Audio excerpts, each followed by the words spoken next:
गुणवत्ता के बारे में। साथियों, ये बहुवर्षीय अरहर की प्रजाति है जो एक बार लगाने पर लगातार 5 से 6 बार तक आप 5 से 6 साल तक लगातार इसे फला सकते हैं। इसकी विशेष खास बात यह है कि इसकी फल्ली लंबी होती है, जैसा कि आप यहाँ पर देख पा रहे होंगे। इसकी फल्ली लंबी होती है, इसमें 5 से 6 दाने तक की सेटिंग बैठती है। मिनिमम 4 दाने और अधिकतम 6 दाने तक की सेटिंग बैठती है। और दाना इसका काफ़ी बड़ा होता है। अगर हम इसका दाना यहाँ पर देखना चाहें तो इसका काफ़ी बड़ा दाना होता है और बोल्ड दाने के साथ में इसका वजन भी काफ़ी अच्छा उतरता है। जैसे आपने शायद बचपन में, अभी तो मुझे पता नहीं है, लेकिन ग्रुफेन की जो गोली आती थी एक, उसके साइज़ का ये दाना होता है। और टेस्ट में ये बहुत लाजवाब है, कारण क्योंकि ये एक इंडिजीनियस वैरायटीज़ है, देसी प्रजाति है और इसको हमने अपने देसी बीज बैंक में रखा हुआ है और इस पर लगातार इसकी शुद्धियों पर कई वर्षों तक कार्य किया और देश के किसानों के साथ में इसके बीज को वितरित किया। और आज हम यहाँ पर इसके परिणाम देख रहे हैं। ये काफ़ी बहुत अच्छी तरीके से फली हुई है और इस तरीके से फली हुई है कि इसके सारे पेड़ जितना भी हम देख पा रहे हैं, ये देखिए, ये सारे पेड़ जो है ना, यहाँ पर जितने भी पेड़ दिख रहे हैं, सारे पेड़ ज़मीन से झुके हुए हैं, क्योंकि इसमें इतना वज़न था कि ये पूरा लोड होने के कारण ये ज़मीन से झुक गए। तो फलने की कैपेसिटी इसकी ज़बरदस्त है। साल में 2 बार फलती है। इसकी तीसरी खास बात है, एक बार ये फलेगी जनवरी के आसपास में, कटिंग होगी इसकी जनवरी 15 से फरवरी 15 के बीच में, और दूसरी कटिंग इसकी हो जाएगी लगभग मार्च 15 से अप्रैल 15 के बीच में। तो 2 बार साल में इसको काट सकते हैं और 5 से 6 साल तक इसे पौधे को लगातार चला सकते हैं। और अभी आप जैसा कि देख पा रहे हैं, लगभग अभी 15 हम लोग फरवरी महीने में 7-8 फरवरी के आसपास की डेट में है और उस डेट में ये वापस से इसमें एक तरफ मैच्योरिटी आ चुकी है, एक फलियां जो है ना ड्राई होने की स्थिति में है और दूसरी तरफ जो है ना इसमें ब्रांचिंग निकल के, छोटी छोटी ये स्प्राउटिंग निकल के और वापस इसमें फ्लावरिंग सेट होने लगे हैं। तो ये अब मार्च और अप्रैल की कटिंग की तैयारी वापस से चालू हो गई है। सो बेसिकली इस अरहर की प्रजाति के साथ में आप 1 एकड़ में 1 किलो बीज के साथ में इसकी बुआई कर सकते हैं। 5 बाई 6 या 5 बाई 5 फीट की दूरी पर इस पौधे को लगाना पड़ता है। सबसे सही समय होता है 15 फरवरी से लेकर 15 मई तक। आप पौधे की नर्सरी पहले तैयार कर लें। पौधा 3 से 4 फीट की हाइट का हो जाने के बाद इसे आप 5 बाई 5 या 5 बाई 6 के दूरी पर इसे थोड़ा सा मैड़ा बना के आप इसे ट्रांसप्लांट करिए जून 15 से जुलाई 15 के बीच में। और फिर जाके इसमें थोड़ा सा खरपतवार का नियंत्रण करना पड़ेगा। आप जो है ना आच्छादन विधि से भी खरपतवार नियंत्रण कर सकते हैं। बीच में आप जो है ना कोई एक शॉर्ट ड्यूरेशन की सह फसल भी लगा सकते हैं अंतर्वर्तीय फसल प्रणाली के अंतर्गत। और फिर इसके बाद एक दिसंबर में आपको एक स्प्रे इसमें देना होगा। जब इसमें फलियाँ आने लग जाती हैं, फूल आने लग जाते हैं, तो इसमें इल्लियों का प्रकोप होता है और वो बेसिक जनरली है। वैसे तो ये काफ़ी रेजिस्टेंस वैरायटी है, लेकिन स्वभाव से इसका फल जो है ना मीठा होता है और मीठे होने के कारण इल्लियां लगना स्वाभाविक है। तो उस समय पे आप एक छाछ का स्प्रे कर दीजिए। इसमें 2 लीटर खट्टी छाछ का प्रयोग करें आप। 13 लीटर पानी के साथ मिला के आप स्प्रे कर दीजिए। और इसके बाद जो है ना आप एक बार और, जब फलियाँ पूरी उतर जाती हैं, तब उसमें आप छाछ, मिर्ची और नीम तेल को मिला के एक साथ में स्प्रे करिए। तो 2 लीटर आप छाछ ले लो 60 दिन पुरानी, 100 ml नीम का तेल ले लो। तेल को घोलने के लिए आप जो है ना बेकिंग सोडा 2 चम्मच डाल सकते हैं और उसके साथ में आप 250 ग्राम के आसपास लाल मिर्ची का पाउडर भी आप ले लीजिए। इन तीनों चीज़ों को आपस में मिला के 13 लीटर पानी के साथ में मिला के और दूसरा स्प्रे आप कर दीजिए 15 दिन के बाद। तो इसमें जो सुंडियाँ होती हैं, अक्सर जो है ना फल्ली में छेद करके अंदर सुंडी चली जाती है। जैसा कि यहाँ पे तो अभी फलियाँ ऐसी कोई नज़र नहीं आ रही हैं जिसमें इस तरह की शिकायत हो, लेकिन फिर भी जब फलियों के अंदर जो सुंडियाँ चली जाती हैं, उनको कंट्रोल करने के लिए या उनको नियंत्रित करने के लिए ये दूसरा स्प्रे आप लगा देंगे। तो कुल मिला के आपको 2 स्प्रे करने पड़ेंगे, एक नवंबर 15 के बाद दिसंबर फर्स्ट वीक के आसपास में और एक 15 दिसंबर से जनवरी फर्स्ट वीक के आसपास में। तो 2 स्प्रे में इसे पूर्णतः आप कंट्रोल कर सकते हैं कीटों को। और फिर उसके बाद जो है ना जब ये पकने पे आ जाती, जैसा कि आप यहाँ पे देख पा रहे हैं, ये स्थिति पकने की स्थिति है। तो इस स्थिति में ज़मीन से लेकर जो आपकी हाइट है, आपकी हाइट से ज़मीन से 3 फीट हाइट, या तो आप मोटा मोटा समझ लें कि कमर की हाइट से इसका जो भी ब्रांचिंग है, जो भी पौधा है, वो पूरा प्रून कर दिया जाता है, पूरा काट दिया जाता है। और इस कटिंग की हुई सारी डालियों को आप जो है ना एक साथ बंडल बना के थोड़ा सा धूप में सुखा दीजिए, ताकि इनकी डालियां, ब्रांचिंग और पत्ते जो है ना ड्राई हो जाएं और फलियां जिनमें थोड़ी बहुत नमी है वो भी ड्राई हो जाएं।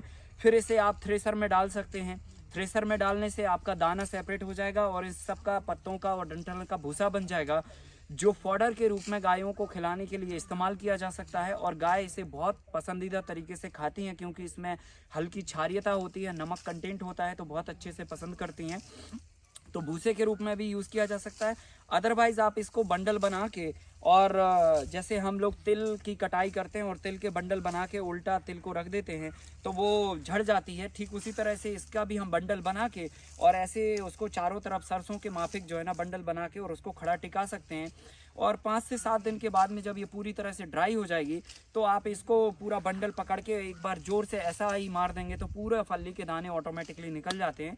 और वो बंडल के बंडल जो बचे हुए हैं वो आपका एग्रीकल्चर वेस्ट हुआ, जिसे आप अन्य तरह के किसी भी काम में यूज़ कर सकते हैं। चाहे तो बागड़ में यूज़ कर सकते हैं, चाहे तो शेडिंग में यूज़ कर सकते हैं, या फिर इसकी ब्रांचिंग तोड़ तोड़ के, लकड़ियाँ तोड़ तोड़ के किसी भी अन्य काम में इसे इस्तेमाल किया जा सकता है, और नहीं तो ईंधन के रूप में भी इस्तेमाल किया जा सकता है। यह पौधा लगातार 5 से 6 साल चलता है। आप लगातार इस पौधे से हर बार साल में 2 कटिंग कमर की हाइट से काटते जाइए और पूरा पौधे को प्रून कर दीजिए। जैसा कि अभी ये समय है बिल्कुल एकदम राइट टाइम है, क्योंकि इसमें देखिए ब्रांचिंग आने लगी है, मतलब ये पहली फसल यहाँ पर लगी हुई है और दूसरी फसल की ब्रांचिंग की तैयारी हो चुकी है।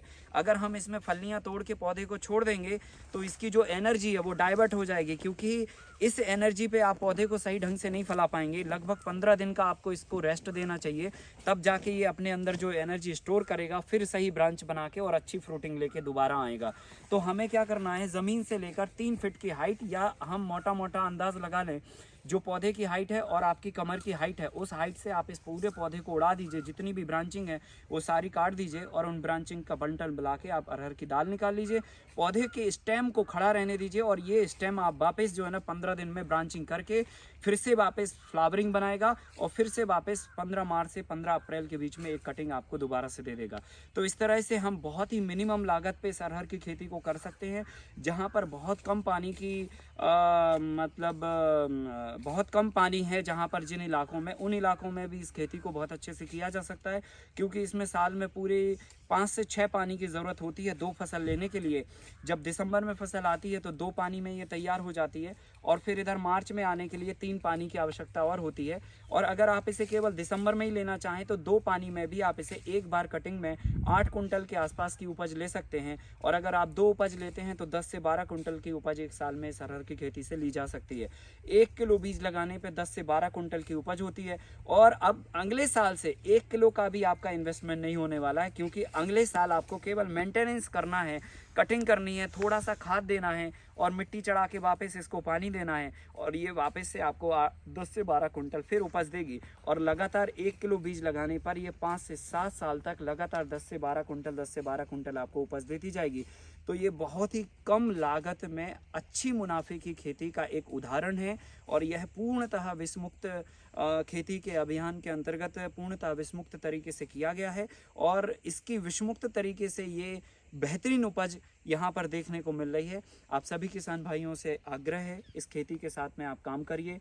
ये हमारा कुदरती बीज है और इस कुदरती बीज के माध्यम से आप अगले साल स्वयं बीज बना सकते हैं और इसकी गुणवत्ता सुनिश्चित करके फिर वापस अगले साल और अच्छा बीज बना सकते हैं। इस तरह से सिलेक्शन विधि के माध्यम से हमने बीज को तैयार किया है। आप भी इसे बीज को आगे बढ़ा सकते हैं, सो दोबारा आपको बीज का भी खर्चा नहीं है। और वैसे भी ये अरहर की प्रजाति एक बार लगने के बाद 5 साल तक कोई बीज की डिमांड नहीं करती है। तो इस तरह से इसका पूरा ये प्रबंधन है, उत्पादन है और लागत है। 1 एकड़ में 8 से 10 कुंटल की उपज के हिसाब से आज की तारीख में अगर 8,000 रुपये कुंटल के आसपास का अगर MSP रेट लगा लिया जाए तो लगभग 80 से 90 हज़ार रुपये की फसल होती है 1 एकड़ की। इसमें कुल लागत लगभग मोटा मोटी बीज की लागत और खाद और पानी और तमाम मेंटेनेंस की लागत जोड़ें तो अधिकतम 10,000 रुपये 1 एकड़ होती है। तो बहुत ही अच्छा मुनाफे का ये काम है। जो लघु सीमांत किसान है, छोटे किसान है, या जो बहुत बड़ी खेती करने वाले किसान हैं, वो सभी लोग जो है ना इसको अंतर्वर्तीय फसल प्रणाली के अंतर्गत या मोनोक्रॉपिंग में भी ले सकते हैं। अंतर्वर्तीय फसल प्रणाली में आप बीच में इसमें कोई भी अन्य फसलें भी उगा सकते हैं, तो ये साथ में आपकी एक फ्रूट ऑर्चर्ड के रूप में भी काम करती है। तो ये थी अरहर की एक संक्षिप्त जानकारी और इसकी लागत, उपज और इसके प्रबंधन के बारे में। मुझे आशा है कि आप इस जानकारी के साथ में अपने इस काम को आगे बढ़ाएंगे। बहुत बहुत धन्यवाद आप सभी का। फसल खराब हो जाएगी, चलिए समझ रहे ना।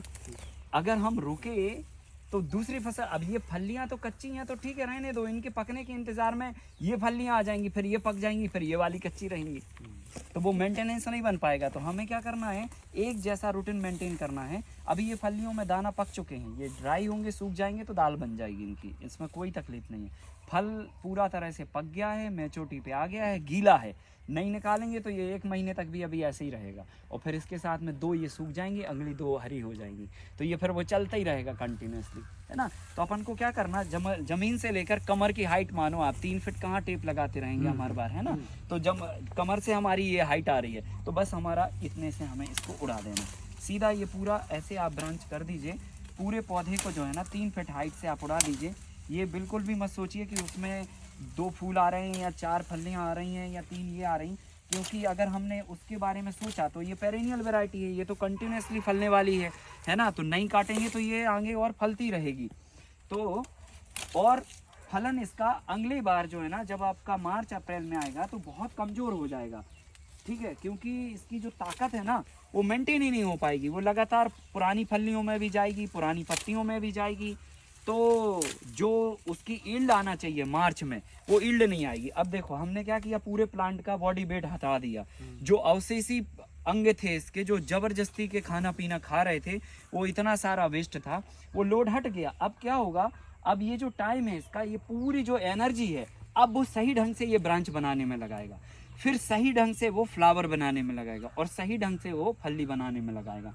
तो इस तरह से हमें इस अरहर की प्रजाति की जब पहली कटिंग करते हैं ना, तो प्रूनिंग और कटाई एक साथ में अपन को करनी पड़ती है।